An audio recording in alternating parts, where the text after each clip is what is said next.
Wisconsin, and I've got a guy from Canada, but like, would you make a wrong turn at the border or something? No, we've been planning this since last year. A couple of buddies thought that we might make a trip to Oshkosh. We like to do long cross countries every year, so this is just another long cross country for us. So. Where did you start out from?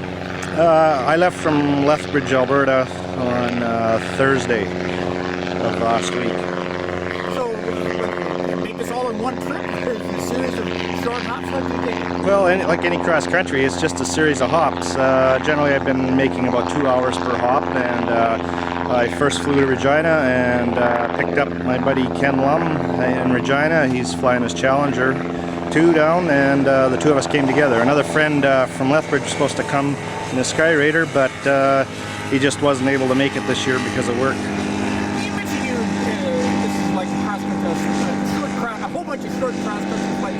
What type of preparation would you have to do to make the trip?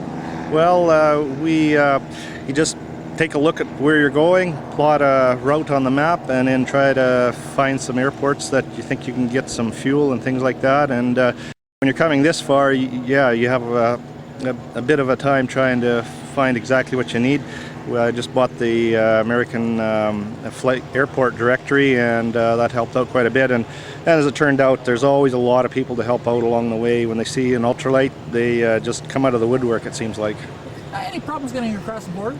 None whatsoever. You do, because we don't have a transponder, you do have to get a waiver that allows you to cross without a transponder, and then you just fill out a form allowing signing your name and aircraft for allowing an ultralight across. And when we arrived at the border, we crossed at the International Peace Gardens in Manitoba, and it went really easy. They were super friendly. It really went easy and well.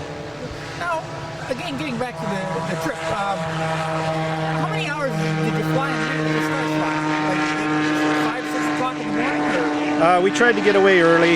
You never get away as early as you hope, but we tried to get away shortly after first light. And we really only made about 5 hours a day of flying time on average. It took us 3 days. We were delayed 1 day. It actually would have only taken 2 from Regina, but we were delayed 1 day with some weather. We stopped about 7 o'clock one evening, thought that was enough. Got up in the morning on very low clouds, and we had to wait till about 3:30 till the little front passed, and then we followed the front the rest of the way in. And it was just 2 days flying from Devil's Lake, North Dakota.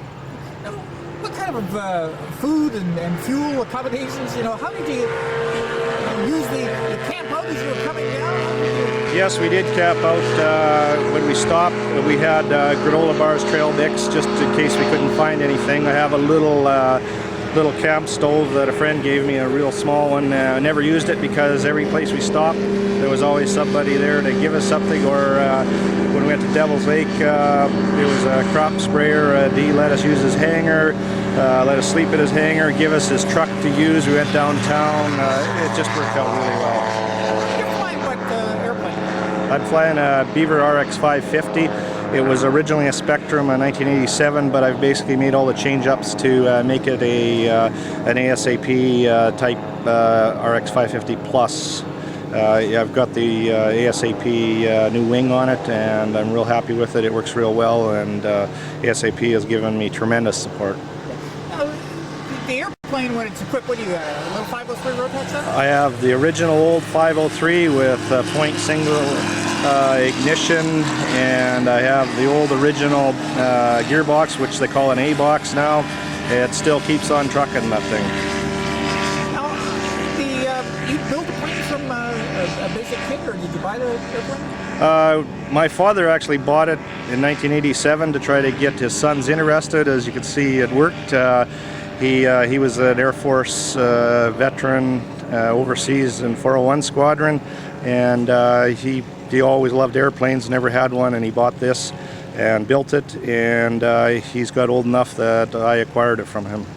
Now, I know that the Alberta area is fairly active as far as ultralights. Are you belong to a club or an association up there? Yes, we are at EA Chapter 923. We're also COPA Flight 24, And we are predominantly ultralighters. There's probably about 10 real active ultralighters. There's probably 15 in the club out of about a membership of 35. And like any club, there's some of those are not that active. There are other aircraft other than ultralights, but yes, we are a big club. And we also communicate lots with the Calgary Ultralight Flag Club.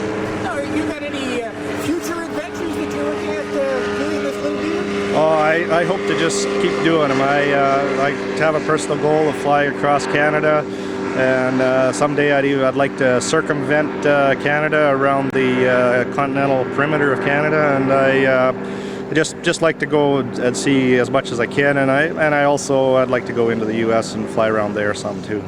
Thank you very much for your time. Thanks, Dave.